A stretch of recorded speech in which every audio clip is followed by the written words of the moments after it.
Atenção! Começa agora uma teleaula de Ciências do Ensino Fundamental. Você vai assistir a teleaula de número 39. Bons estudos!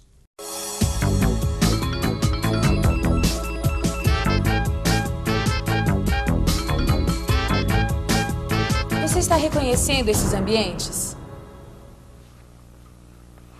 Quantas vezes você já viu na televisão, no cinema e nas revistas imagens desses dois tipos de ambientes? Você sabe o nome deles? Conhece as diferenças entre os dois? Gostaria de saber? Então assista a teleaula de ciências de hoje. Você vai aprender o que é um cerrado e o que é uma caatinga. Quais as características de cada um? Que tipo de ser vivo povoa esses ambientes e como eles sobrevivem? E ainda, qual é a importância de preservar esses ambientes antes que eles acabem? A teleaula de hoje começa com 2 relatos de viagem.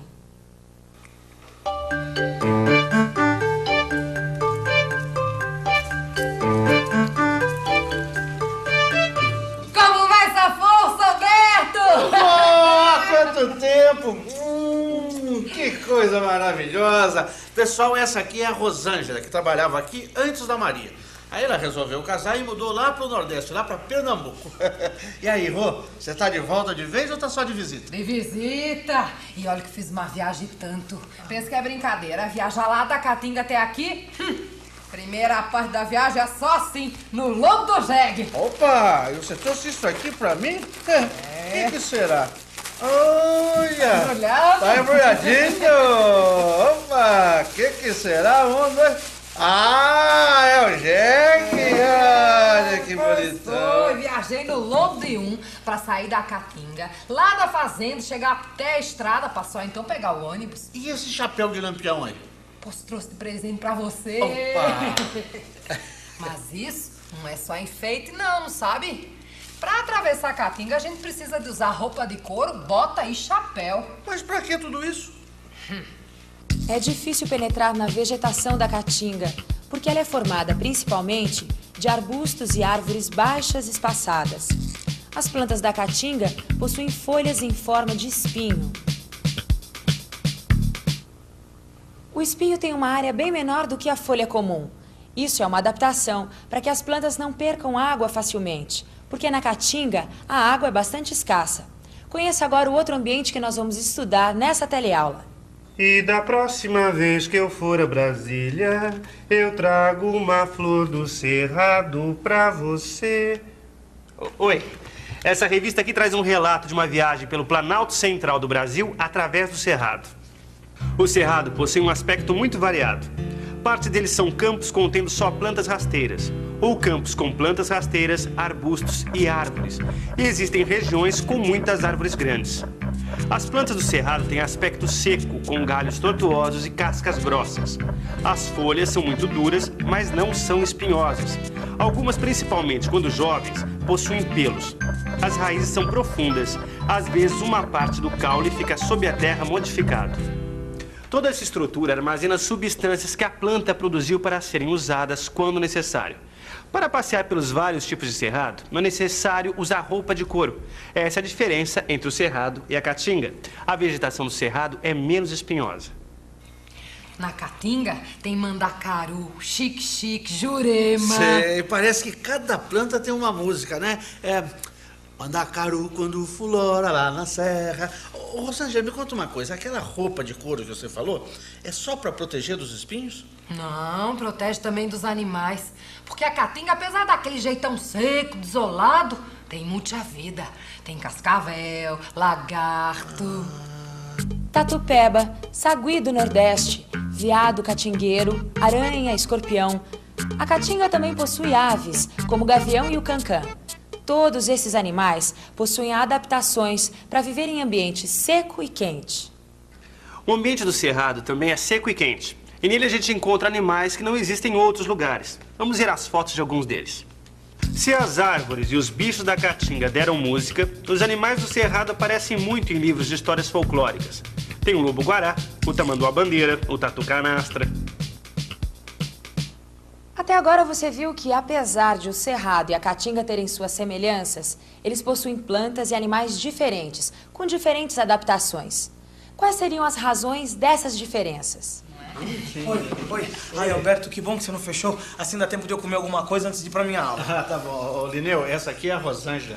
Ela trabalhava aqui na lanchonete antes da Maria, viu? Prazer. Muito prazer. Lineu, você é mais bem-vindo aqui do que chuva na Caatinga. Por quê? A gente queria saber a diferença entre a Caatinga e o Cerrado. Bom, Sim, porque eu moro lá na Caatinga e sei que a paisagem é muito seca, que tá cheio de planta com espinho, porque chove muito pouco. E depois o tempo de chuva não é assim, ali, marcado na folhinha. na Caatinga não chove com muita regularidade, né? Pois é. E no Cerrado, como é? Bom, o Cerrado ele não sofre tanto com a falta de água como a Caatinga. Lógico que não tem tanta água que nem uma floresta, mas tem a época das chuvas, que vai de outubro até abril, mais ou menos. O resto do ano é mais seco. E é justamente nessa época que acontecem as queimadas. Ah, e as queimadas são naturais, Lineu? Algumas, mas a maioria é provocada pelo homem. O que acontece é o seguinte, no Cerrado tem 2 estações do ano, época das chuvas e época das secas. Então os seres vivos do Cerrado, durante a época das chuvas, vão se preparando para a época das secas. As raízes das plantas do Cerrado são muito profundas, algumas atingem 25 metros. Essa adaptação é importante porque as raízes procuram a água dos lençóis freáticos, que fica a grandes profundidades no solo. Bom, aqui na minha revista diz que o solo do Cerrado é pobre em nutrientes, que são os sais minerais. E mesmo quando existem esses nutrientes, ocorre outro problema: a grande quantidade de alumínio do solo dos cerrados. O alumínio prejudica a absorção dos outros nutrientes pelas raízes. É por isso, então, que as árvores do Cerrado crescem a pouca altura e têm caules tortuosos. Se a gente olhar, o Cerrado e a Caatinga são parecidos, mas a Caatinga tem menos água e mais nutrientes, e o Cerrado tem mais água e menos nutrientes. A gente já viu aqui no telecurso de ciências que todas as plantas precisam de nutrientes, que as raízes retiram esses nutrientes do solo e que nos ambientes naturais esses nutrientes não acabam nunca. Ô Lineu, você pode falar pra gente sobre a renovação dos estoques de nutrientes na natureza? Oh, claro, Alberto, obrigado. Num ambiente natural, a própria natureza cuida de todas as condições de manutenção. Por exemplo, a chuva cai, penetra no solo e atinge os lençóis subterrâneos. As raízes das plantas absorvem a água, que sobe pelo interior da planta e atinge todas as suas partes. Da mesma forma, os animais bebem a água que aflorou dos lençóis e formou os rios, os lagos, etc. A água que é eliminada através da respiração, transpiração ou evaporação sobe para a atmosfera e forma as nuvens. E a água cai em forma de chuva. Ah, entendi. Mas até agora você só falou da água. E os tais nutrientes das plantas e dos animais? Bom, os nutrientes são dissolvidos pela água, utilizados pelos seres vivos e retornam à natureza. Como? Como os nutrientes que os seres vivos utilizam voltam para a natureza? Bom, nós estamos aqui no Jardim Botânico de São Paulo. Você está vendo só essas folhas e galhos caídos? É através deles que os nutrientes que estão nas árvores voltam para o solo. Aqui também tem passarinhos e pequenos animais que eliminam fezes e urina no ambiente. E quando eles morrem, também voltam para a terra. A terra, que é o solo, está cheia de micro-organismos. Micro-organismos são seres microscópicos. Você se lembra da nossa teleaula sobre micro-organismos? Vamos pensar um pouco? Vamos pensar um pouco. Os micro-organismos utilizam os materiais eliminados pelas plantas e animais para sobreviver. E apesar de usarem, devolvem ao ambiente os nutrientes que estavam contidos na madeira dos galhos, nas folhas ou no corpo dos animais. Dessa forma, os nutrientes voltam para o solo e o processo começa de novo. Esse processo tem um nome: reciclagem. A gente ouve a palavra reciclagem por todo lado. É reciclagem de funcionários de empresa, de papel, de lixo, e é tudo a mesma coisa. Reciclar quer dizer colocar no ciclo ou na roda de novo. Aproveitar o mesmo material de uma outra maneira. As raízes das plantas retiram os nutrientes do solo. Os animais se alimentam das plantas, então eles acabam ingerindo os nutrientes que as plantas absorveram. Ah, e assim, reciclados, os nutrientes não acabam nunca. Isso. Isso então responde aquela pergunta que eu fiz antes: como é que os nutrientes se conservam na natureza? Agora me explica uma outra coisa, Lineu. E se, de repente, acontecesse assim uma coisa diferente, que interrompesse essa reciclagem? E se os micro-organismos não existissem no solo? Bom, aí tá uma coisa que a Caatinga e o Cerrado têm em comum. O solo dos dois vem sendo utilizado de uma forma muito errada pelo homem. Dê só uma olhada nisso. Originalmente, o Cerrado ocupava cerca de 25% da área total do Brasil. Hoje foi muito reduzido. Durante muito tempo, o Cerrado foi considerado ruim para a agricultura. Assim, ninguém se preocupou em preservar o ambiente. O Cerrado foi destruído antes de ser conhecido. Como nos filmes de Bang Bang, atiraram primeiro e perguntaram depois. Hoje em dia, muitas plantações estão sendo iniciadas sem nenhum planejamento. Sem preocupação com a preservação de uma diversidade de animais e vegetais que só existe por aqui. E além de tudo isso, ainda existem os garimpos. Os garimpeiros usam mercúrio para trabalhar e depois contaminam os rios com esse mercúrio, o que ajuda na destruição do cerrado. Se as coisas continuarem assim, daqui a pouco o ambiente vai estar tão destruído que nem os seres humanos vão conseguir sobreviver nele. Tá aí uma coisa que eu nunca tinha pensado. Até os ambientes que à primeira vista parecem ser inúteis para os seres humanos, até esse precisa de ser preservado. Pois é, infelizmente o solo está sendo utilizado de uma forma totalmente inadequada pelos homens. Olha, no Nordeste, por exemplo, a vegetação da caatinga, ela está sendo substituída pela pecuária e pela agricultura. Apesar de ter pouca água na caatinga, ela tem um solo relativamente fértil. Só que se ele continuar sendo utilizado dessa forma, logo logo vai acabar virando um deserto. E isso influencia a vida do povo do Nordeste. Tô vendo. E o pior é que junto com a destruição da caatinga, vem aumentando a miséria, porque os recursos que são retirados do ambiente são mal distribuídos para a população. Mas e os tais projetos para o desenvolvimento do Nordeste que a gente tanto ouve falar? Eles daí vivem emperrados por causa da má administração. E a gente não tá podendo perder muito tempo com isso não, viu?